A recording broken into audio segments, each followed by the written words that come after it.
Então, esse registro, ele é obrigatório para os planos de saúde, doutor?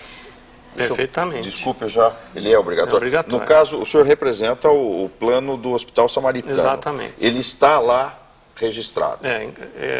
Veja, para você constituir a empresa, se ela é uma empresa médica, ela tem que, obrigatoriamente, ela está sujeita ao conselho. E se for uma operadora de plano de saúde, além de estar sujeita ao Conselho Regional de Medicina, ela também está sujeita à Agência Nacional de Saúde. Doutora Ana Carolina, há casos em que isso não ocorra? Sim. Há casos, não são tão, assim, não é tão incomum.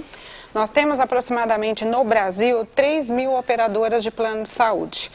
Aproximadamente 1.150 fica no estado de São Paulo. 45% da população que tem plano de saúde no Brasil está no estado de São Paulo. Que adoece mais aqui. O que o senhor acha? que você tem mais plano? Eu acho. Tem mais gente aqui, né? Enfim, então essas operadoras, pela determinação legal, elas têm que ter o registro na Agência Nacional de Saúde e também no Conselho. Algumas não têm. Estão funcionando, dependem da fiscalização da agência. Da agência? Da agência. Mas estão vendendo, quer dizer, tem gente aí comprando esses planos de saúde. Sim, isso não é tão incomum. Antes de comprar um plano de saúde, é bom verificar se é registrado junto à Agência Nacional de Saúde. E você tem o seu plano de saúde? Você tem utilizado? A cobertura é boa? Atende aí as novas determinações da Agência Nacional de Saúde? Você não sabe? Não tem ideia? Então, se você tem dúvidas sobre esse tema, mande um e-mail para a gente aqui, ó, cidadanianoar@tvsecolo21.org.br ou use o telefone 0 operadora 19 3871 9620. Cidadania no ar, aqui seu direito é nosso tema. Eu vou fazer um breve intervalo e a gente volta já já.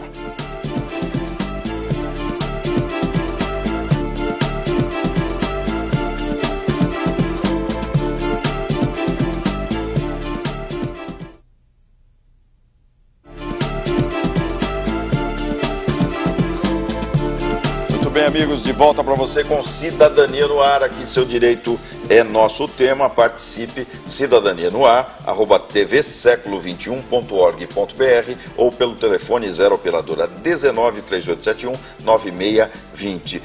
Doutora Ana Carolina Pereira Lima, quais as novidades do rol? O que entrou nesse rol que muda aí, eu diria, a cobertura dos planos de saúde? Bom, as chamadas novidades, Tano, estão concentradas na área de contraceptivos, na área de transplantes, na área de exames de diagnósticos e as técnicas cirúrgicas e também na utilização de equipes multiprofissionais no tratamento médico hoje em dia. Por exemplo, essas equipes multidisciplinares, como é que é isso? O tratamento da obesidade mórbida é um ótimo exemplo. Você tem que ter... Obrigatoriamente, o cirurgião ele é o último profissional a ver o paciente. O cirurgião? O cirurgião. O paciente passa pelo ambulatório, ele é atendido pelo clínico, o clínico vai determinar as especialidades que ele necessita. Hoje, eles recebem via plano de saúde. Eu sempre tive uma dúvida, quanto fatura o plano de saúde no caso de uma internação? Porque há uma mensalidade, né? Hoje gira em torno de quanto uma mensalidade média no mercado, doutor? O Brasil hoje deve estar lidando, para falar nesses milhões de usuários, eu não saberia afirmar para você com exatidão, mas alguma coisa em torno de 80... R$70 por usuário. Dependendo do plano. Dependendo do plano. Isso, doutor? É que existem planos empresariais que são custeados normalmente pela empregadora e os planos individuais familiares. Os planos individuais de família são sempre mais caros. Muito caros. São sempre mensalidades na casa dos 3 dígitos, né? R$300, R$400 em média, considerando as idades das pessoas envolvidas. Há alguns planos que não aceitaram essas mudanças.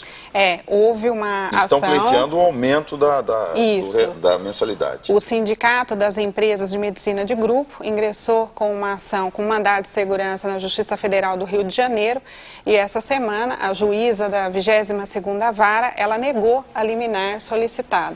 requerida pelo sindicato. A base que foi requerida é que a resolução 167 de 2008, que passou a vigência a partir de 2 de abril de 2008, não alcançaria os planos até essa data, por entender o sindicato que são atos jurídicos perfeitos. A juíza, no entanto, não acolheu esse argumento, dizendo que a saúde é um bem, vamos dizer assim, elevado pela própria Constituição, tem a proteção da Constituição e está em constante alteração, em constante evolução. Trocando então, em miúdos, o sindicato das operadoras pretende fazer isso valer a partir dos contratos novos. Exato, mas não conseguiu. Você já viu o caso assim, Tereza? Não? Eu tomei conhecimento de uma decisão na semana passada do STJ a respeito da obrigatoriedade que os planos têm de devolver aos idosos aquilo que foi cobrado a mais em razão de ter atingido 60 anos. Houve uma decisão, aí não sei em que estado, e parece-me que essa decisão se estende a todos que estão na mesma situação, inclusive eu. Mas tem que acionar quando fiz 60, quando fiz 60 anos, tive um acréscimo violento em razão da idade. Não minta, você está mentindo para o Brasil. Então, você não tem 60 anos, não minta para o Brasil. De advocacia. Então, todos os idosos podem pleitear a devolução do que pagaram a mais pelo acréscimo em razão de ter completado 60 anos. Agora, são fatos, eu diria, importantes para que a população conheça, né? Agora, com relação, vamos voltar ali, com relação a esses itens, eu fico imaginando, 200 itens não é só para, como é aquela cirurgia de... redução de estômago. Ou a laparoscopia. O que mais nós temos aí? São 200 itens, o que nós temos como novas coberturas? Está em divulgação aí a inclusão do transplante de medula óssea, o autólogo, aquele em que a própria pessoa, né, tem o material dela mesma. Autotransplante seria uma linguagem mais assim. Mas, ainda, 90% dos transplantes no Brasil são feitos pelo SUS, né? Pelo Sistema Único de Saúde. 90% dos transplantes são feitos pelo Sistema Único de Saúde. Então, hoje, pela cobertura obrigatória, a gente já tinha transplante de rins e córneas, os planos eram obrigados, né? São obrigados a essa cobertura. A novidade é o transplante de medula óssea, o autotransplante. Ficou de fora o transplante com medula de terceiros, que é a maior parte. Dos 90%. E nós temos transplante de coração, transplante de fígado, transplante de pulmão, né, que continua fora. De tudo. Por isso que 90% continua com o SUS. Doutor Sebastião, isso encarece para o plano? Numa visão bem administrativa, o plano, porque eu fico pensando, né? Uma vez estava conversando com um amigo e falava assim, olha, dentista, né? Vou até ser bem simplório, vou cuidar de uma cara e uma ou duas é a mesma coisa, porque o produto ali quase equivale. Deus me perdoe os dentistas que me poupem, mas lá no plano de saúde, essas alterações afetam o bolso do plano? Vai estar falando agora um médico, né, cercado por ilustríssimos advogados, gestor de um plano de saúde. E enquanto gestor, isso nos preocupa muito, sim. Nos preocupa porque nós temos, comparativamente, nós temos, com outros países até, a receita per capita em plano de saúde nossa é muito baixa, em função até da própria característica do nosso país. E é óbvio que, como o próprio nome diz no começo, né, agência de saúde suplementar, né, hoje a gente vê, eu estou falando como um gestor e não como nenhuma entidade médica falando, mas é uma opinião minha. Hoje, os planos de saúde, as operadoras, as autogestões, né, as seguradoras, todas proliferaram e existiram, obviamente, em função de uma incapacidade que existe do Estado prover ao seu cidadão a assistência médica que ele merece. Usarmos o SUS direto, né? O que você acha, Tereza? Não era o ideal?